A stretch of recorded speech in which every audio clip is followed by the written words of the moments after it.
Welcome है आपका हमारे यूट्यूब चैनल पे। तो आज हम आपके लिए लाए हैं चैप्टर नंबर 2 जो कि है फ्रैक्शंस एंड डेसिमल्स।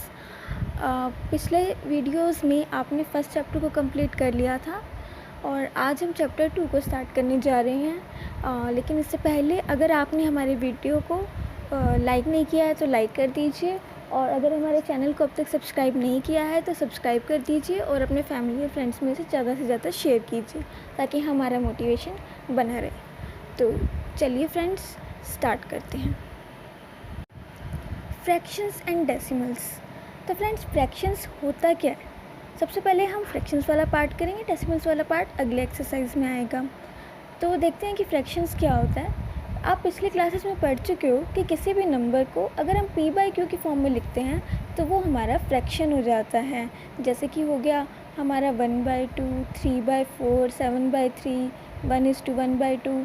तो ये सारे हमारे क्या हैं? फ्रैक्शंस हैं।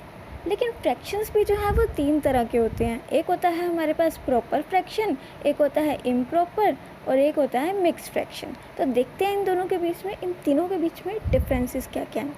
देखिए, जो हमारा p/q की फॉर्म में हम लिखते थे उसमें p जो है वो है हमारा न्यूमरेटर और q है हमारा डिनोमिनेटर। तो अगर हमारा न्यूमरेटर छोटा होता है तो उसे हम कहते हैं प्रॉपर फ्रैक्शन। मतलब कि हम फ्रैक्शन में ये एक्सपेक्ट करते हैं कि हमारा न्यूमरेटर जो छोटा होना चाहिए। जैसे कि 1/2, इसमें क्या है 1 छोटा है 2 बड़ा है, तो ये हमारा प्रॉपर फ्रैक्शन है। मतलब कि इसे हम और चेंज नहीं करेंगे। लेकिन दूसरा आता है इम्प्रॉपर फ्रैक्शन, यानी कि अगर आपका न्यूमरेटर जो कि p होता है वो बड़ा हो जाए हमारे डिनोमिनेटर से तो उसे कहते हैं हम इम्प्रॉपर फ्रैक्शन। और इम्प्रॉपर फ्रैक्शन को हम ऐसे ही नहीं छोड़ सकते, उसे हमें कन्वर्ट करना पड़ता है मिक्स्ड फ्रैक्शन में। तो मिक्स्ड फ्रैक्शन क्या होती है? मिक्स्ड फ्रैक्शन यही होती है कि आप इम्प्रॉपर को प्रॉपर फ्रैक्शन में कन्वर्ट करने के लिए उसे डिवाइड करते हो, और डिवाइड करने के बाद जो क्वोशंट आता है वो आता है यहाँ पर, और बाकी का जो रिमाइंडर आता है वो बचता है यहाँ पर। यानी कि उसे हम प्रॉपर में कन्वर्ट करते हैं और हमें साथ में एक नंबर मिल जाता है। ये होता है हमारा मिक्स्ड फ्रैक्शंस। तो आइए इसके ऊपर बेस करते हैं क्वेश्चंस। तो ये है हमारे एनसीईआरटी के ही एग्जांपल्स। तो एनसीईआरटी का एग्जांपल नंबर 1 वो क्या कहते हैं कि राइट 5 इक्विवेलेंट फ्रैक्शंस ऑफ 3/5। वो ये कह रहे हैं कि 3/5 एक फ्रैक्शन है लेकिन इसका इक्विवेलेंट फ्रैक्शन लिखो, मतलब कि ऐसे फ्रैक्शन जो इसके बराबर हो। तो किसी भी फ्रैक्शन को हम चेंज नहीं करना चाहते, उसकी वैल्यू को सिर्फ उसके बराबर के फ्रैक्शंस लाना चाहते हैं, तो हम क्या करते हैं कि उसके न्यूमरेटर और डिनोमिनेटर को सेम नंबर से मल्टीप्लाई कर देते हैं। यानी कि उस नंबर को सेम नंबर से मल्टीप्लाई किया और सेम नंबर से डिवाइड किया। तो यहाँ पे हमने क्या किया, 3 को भी 2 से मल्टीप्लाई कर दिया और इस 5 को भी 2 से मल्टीप्लाई कर दिया। तो आ गया 3 × 2 5 × 2, तो यानी कि 6/10। उसी तरह से 3 को 3 से मल्टीप्लाई और 5 को भी 3 से मल्टीप्लाई, तो हो गया 9/15। उसी तरह से 3 को 4 से मल्टीप्लाई तो आया 12, और 5 को 4 से मल्टीप्लाई करेंगे तो आएगा 20।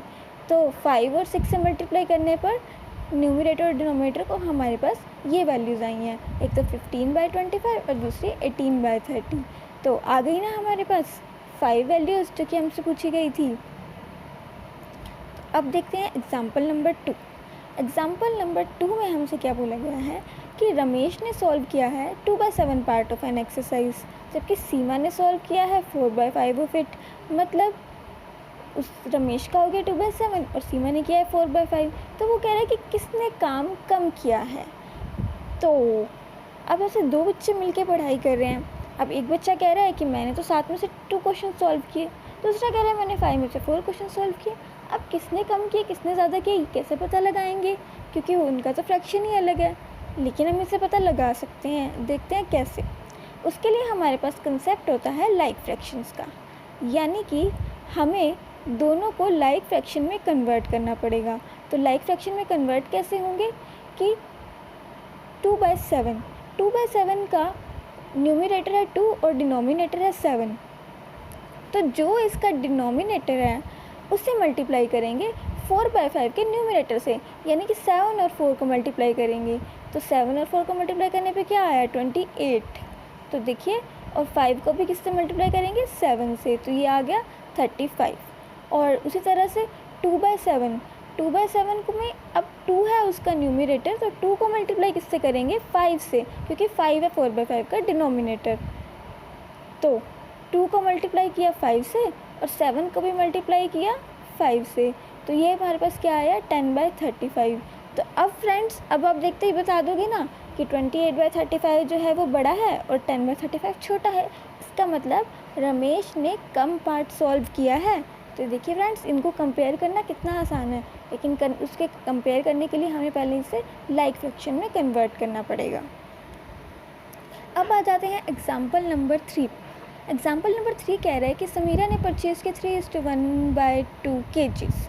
इतने एप्पल्स हैं और इतने ऑरेंजेस हैं, तो बता रही है कि उसका टोटल वेट कितना है फ्रूट्स का, कितना बोझ उसे उठाना पड़ेगा फ्रूट्स का। तो देखते हैं। तो एप्पल्स परचेज़ को आपने मिक्स फ्रैक्शन से इम्प्रॉपर में कन्वर्ट कर लिया, तो 3 को 2 से मल्टीप्लाई करेंगे आया 6 और +1 तो आया 7/2। आई होप ये आपको पता होगा, क्योंकि ये तो 6th क्लास में पढ़ाया ही जाता है। अगर नहीं पता है तो आप कमेंट सेक्शन पे कमेंट करके पूछ लीजिए। अब अगला देखते हैं ऑरेंजेस। ऑरेंजेस परचेज थे हमारे पास 4:3/4, तो इसको भी मिक्स फ्रैक्शन से प्रॉपर में इम्प्रॉपर में कन्वर्ट करेंगे, तो 4 × 4 हुआ 16 +3 19, तो 19/4 kgs हो गया। अब टोटल फ्रूट्स निकालना है तो हम दोनों को ऐड कर देंगे, तो दोनों को ऐड तो कर देंगे, लेकिन इसको तो 2 से डिवाइड कर रहे हैं हम और इसको 4 से डिवाइड कर रहे हैं, तो इसका भी न्यूमरेटर ही बनाने के लिए ऊपर और नीचे यानी कि न्यूमरेटर और डिनोमिनेटर को 2 से मल्टीप्लाई करना पड़ेगा। तो ये हो जाएगा 14/4 और 19/4 को कन्वर्ट करने की ज़रूरत नहीं है। तो अब 14 और 19 को आप नॉर्मल एडिशन कर सकते हो, तो दोनों को ऐड करने पे आया 33 और 33/4 हमारा वैसे तो यही आंसर है, लेकिन हमें इसे मिक्स में कन्वर्ट करना पड़ेगा। तो मिक्स में कन्वर्ट करने पर 4 को 33 से डिवाइड करेंगे, जो कि देगा 4 × 32 और एक हमारे पास रिमाइंडर रह जाएगा। तो हमारे सोल्यूशन क्या मिलेगा? 8:1/4। और हाँ, केजीस लगाना मत भूलना। अब है हमारा एग्जाम्पल नंबर 4। एग्जाम्पल नंबर 4 में क्या है कि सुमन स्टडीज़ फॉर 5:2/3 आवर्स।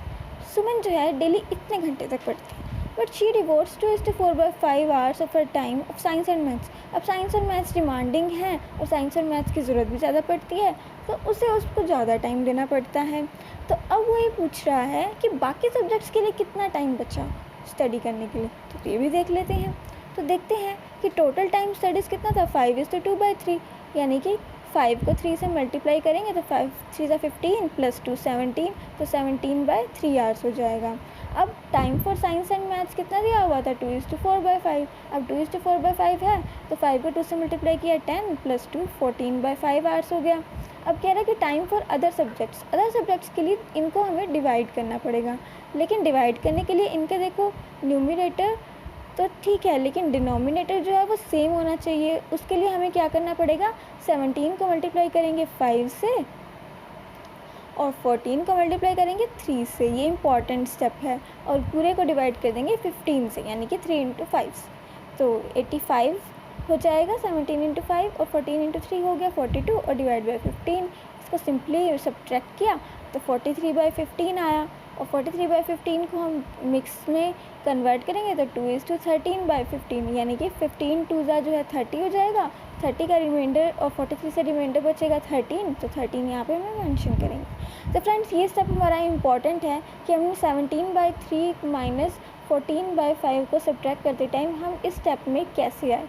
सिंपल है, 17 को 5 से मल्टीप्लाई करेंगे और 14 को 3 से, और पूरे को डिवाइड करेंगे दोनों के मल्टीप्लिकेशन से। ये हमारा एक कंक्लूज़न है जो हमने निकाला है पास्ट ऑब्जर्वेशन के हिसाब से। अगर ये आपको क्लियर ना हो तो आप मुझसे दोबारा पूछ सकते हैं। तो इस स्टेप के बाद हमारा क्वेश्चन बहुत ही ईजी हो जाता है, क्योंकि उसके बाद हमें नॉर्मल सब्ट्रैक्शन करना है। तो इसी के साथ हमारी जो है इसके एग्जाम्पल्स कंप्लीट होते हैं, बेसिक्स भी क्लियर होते हैं। अब नेक्स्ट वीडियो में हम करेंगे एक्सरसाइज 2.1 के क्वेश्चंस। तो तब तक आप ये क्वेश्चंस ट्राई कीजिए। मिलते हैं नेक्स्ट वीडियो में। Thanks for watching. Subscribe, like, comment.